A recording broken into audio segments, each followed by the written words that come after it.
J'ai rencontré pour la première fois Claude Ollier en juillet 1975. J'avais 19 ans, je venais de passer mon premier cycle aux Beaux-Arts de Paris en architecture et arts plastiques et j'avais décidé de commencer à faire une œuvre un peu compliquée, un peu expérimentale, qui utiliserait le travail plastique que je faisais, le travail musical de composition à travers une certaine manière de faire des partitions graphiques. Et puis je voulais associer à ces deux pratiques du texte. J'avais lu beaucoup de livres, recherche d'un texte qui conviendrait, et un des livres qui m'avait le plus parlé était un livre de Claude Ollier, ou 20 ans après, qui était sorti fin 74, chez Gallimard, que j'avais acheté comme ça, par hasard, et qui était assez sidérant parce que ce livre parlait de cartographie, parlait de désert, parlait de raréfaction des signes, toutes les choses qui s'accordaient avec mon travail plastique et musical. Alors j'ai immédiatement écrit une lettre à son auteur, Claude Ollier, par l'intermédiaire de son éditeur, qui m'a répondu un mois après, qui n'avait pas pu me répondre plus tôt, parce que en dehors le temps que ça arrive et que ça reparte, il était parti justement se balader dans le désert au Maroc. Il revenait d'une sorte d'expédition comme ça, et il avait l'air très enthousiasmé à l'idée de mon projet, que son texte pouvait servir à une chose expérimentale, qui soit plastique et surtout musicale, car Ollier a toujours été très musicien et très intéressé par la musique. Donc aussitôt, je lui envoyais des indications, j'avançais dans l'écriture, je lui envoyais des photocopies, je lui ai même envoyé une de mes partitions. Il m'avait écrit, à ma grande surprise, qu'il avait essayé de la faire jouer au Maroc, avec des amis musiciens de jazz plus ou moins je crois. Enfin bref, il était très partant. Et puis donc ce fameux jour où j'ai rencontré la première fois en juillet, c'est parce qu'il venait de nouveau s'installer en France. Il quittait le Maroc. Il ne savait pas trop au départ où est-ce qu'il allait s'installer. Puis finalement il s'installait en région parisienne. Ce qui tombe bien puisque j'habitais Paris.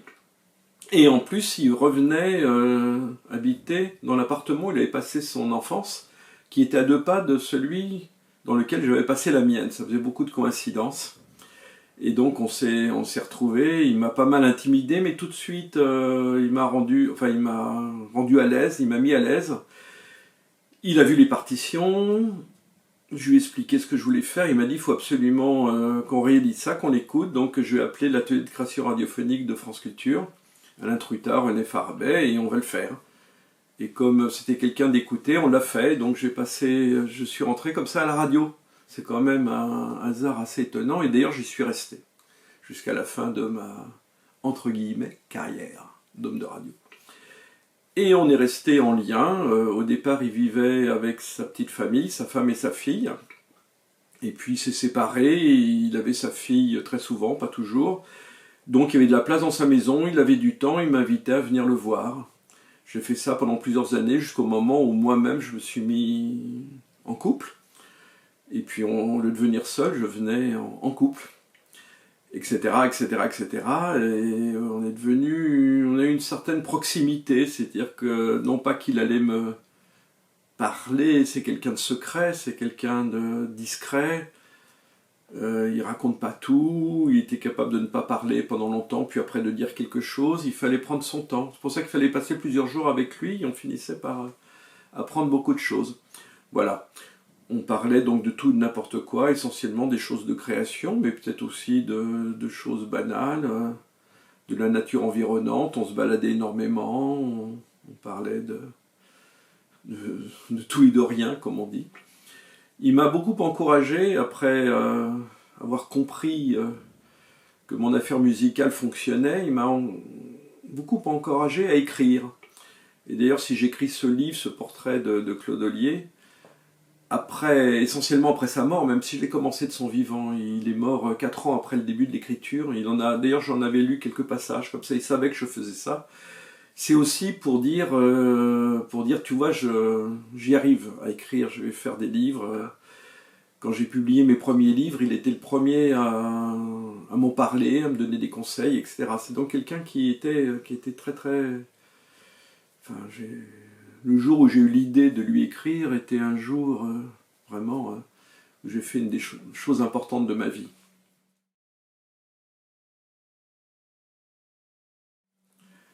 En ce qui concerne sa maison, quand il est arrivé à Maule, je l'ai vu tout de suite. Il m'a invité, alors que la maison était même pas retapée, il y avait juste un lit en bas, un vieux lit qui était là. Il m'a dit de passer, j'ai dormi plusieurs nuits, alors qu'ils en étaient encore à refaire l'électricité, à repeindre les murs, à faire toutes ces choses-là. Donc je l'ai vu vraiment dans son premier état, jusqu'au moment où, après sa mort, la maison a été vendue. Donc je peux dire que je la connais assez bien. Et ce qui est évidemment le plus frappant, comme on peut le voir dans les photos de Camille, dans ce livre, Camille, c'est ma fille, qui était toute désignée pour faire ses photos. Parce qu'elle est photographe, c'est un de ses métiers. Elle a fait des études pour ça, elle était bien appareillée. Et ensuite, parce qu'elle a connu, évidemment, la première fois qu'elle a dû voir Claude Ollier, elle devait avoir quelques mois. Voilà. Donc, c'est quelqu'un que Claude Ollier a vu naître et grandir. Donc, elle a un lien avec lui, c'est pas quelqu'un d'extérieur. Donc, elle a très bien connu la maison qui la fascinait beaucoup quand elle était petite. Voilà. Et il suffit de regarder ces photos pour comprendre que c'est une maison singulière. Toutes les maisons d'Île-de-France n'ont pas les murs peints dans des couleurs pareilles, des couleurs pétantes, des verts, des roses, des jaunes, des bleus, que Claude Ollier avait souvent d'ailleurs choisi, pas seulement en fonction de leur couleur, mais en fonction des noms que le fabricant de pots de couleurs avait donnés. Il avait pris une marque qui avait notamment appelé Marrakech, une peinture couleur sable. Et donc ça l'emballait, il a toujours été très littéraire surtout, même quand il parlait des choses visuelles. Sa maison se trouve dans son œuvre, parce que son œuvre est beaucoup, même s'il parle de l'impossible autobiographie, le destin truqué, qu'on trouve dans toute biographie, n'empêche que son œuvre parle de lui. Même dès le début, le héros de la mise en scène, c'est lui, son premier livre, et la maison de la mise en scène, les lieux de la mise en scène, c'est les lieux qu'il a vécu à Demnat, au Maroc, à Marrakech et ailleurs. Donc une histoire illisible, le livre que j'ai écrit commence au moment où Claude Ollier écrit ce livre, une histoire illisible, parce que justement c'est le premier livre où il parle très clairement de la maison, qui est un endroit où il est sensible à ce qu'il appelle des liens d'espace, c'est-à-dire la manière qu'en traversant cette maison, ouvrant une porte, entrant dans une pièce, la quittant, il se remémore inconsciemment des choses qu'il a vécues avant.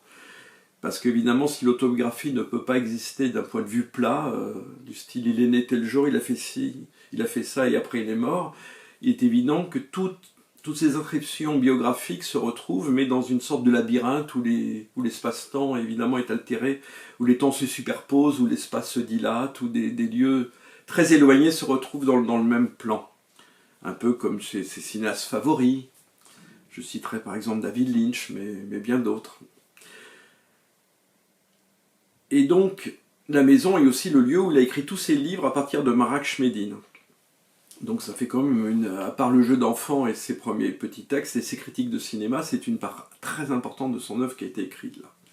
D'autant plus qu'il écrivait à plein temps, comme on le sait peut-être, il a arrêté de travailler à 33 ans pour se consacrer à l'écriture, quitte à devenir pauvre du jour au lendemain, puisqu'il n'avait pas de revenus.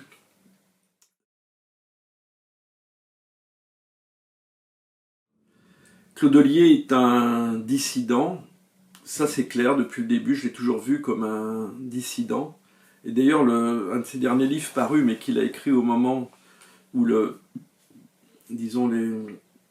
mur de Berlin a été ouvert, où les pays de l'Est ont commencé à changer, où les dissidents ont commencé à réapparaître dans ces pays-là, Cahiers des fleurs et des fracas s'ouvre sous le signe des dissidents, de ces dissidents-là avec lesquels il était absolument en sympathie, évidemment, de même qu'il était en sympathie avec tous les dissidents du monde entier, que ce soit ici ou ailleurs, et notamment au Maroc. Il est donc aussi un dissident du nouveau roman, comme on le comprendra assez vite, dans la mesure où ce soi-disant mouvement, mais qui est quand même quelque chose de réel, où les gens avaient des liens entre eux qui n'étaient pas négligeables, a quand même été créé au départ par Rob Grillet et aussi Ollier, puisqu'ils se sont connus quand ils avaient 20 ans et que c'est leur conversation qui a fait naître quelque chose qui ensuite est devenu le nouveau roman. Même s'il y avait des gens comme Claude Simon ou Sarraute qui avaient commencé bien avant eux, et Beckett, etc., etc. Mais il était toujours quelqu'un qui faisait un pas de côté. Il n'a jamais eu dans l'idée d'appartenir à une école, il n'a jamais, encore moins l'idée d'être chef de file de quoi que ce soit, c'est un solitaire, C'est quelqu'un qui vit à l'écart, comme c'était le cas de Michel Butor et Robert Pinget, pour citer deux personnes avec qui il avait des liens. Alors qu'il s'est fâché très vite, enfin fâché, avec Robriet. C'est une fâcherie qui ressemble un peu à celle d'André Breton et d'Aragon, ou de gens comme ça, dans la mesure où c'est des fâcheries de grands amis, qui ont certainement pensé l'un à l'autre toute leur vie jusqu'à la fin. Voilà. Dissident secret, pour moi c'était évident. J'ai été aidé pour trouver ce titre par Johann Ferber, qui avait voulu faire un livre collectif, qui s'appelait Claude Ollier, le contemporain secret. En 2010, donc il y a une dizaine d'années, il m'avait demandé d'écrire quelques lignes. Et c'est du fait que ce livre n'a finalement pas pu paraître, tous les textes du livre finissent par paraître, mais dans d'autres lieux, que j'ai eu l'idée de faire ce livre qui s'est amplifié après la mort de Claude Ollier, parce que j'avais lancé quelque chose et qu'il fallait aller jusqu'au bout.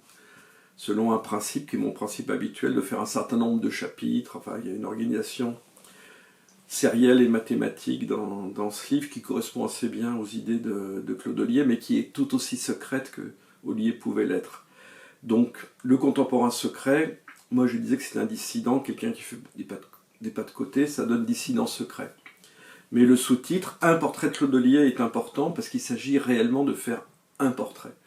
Mais un portrait moderne, un portrait contemporain. C'est-à-dire, je ne cherche pas à faire une photo idéale de Claude Ollier, une présentation d'Ollier. Il s'agit d'un portrait qui est évidemment fait par toutes petites touches et qui est plus cubiste que hyper réaliste.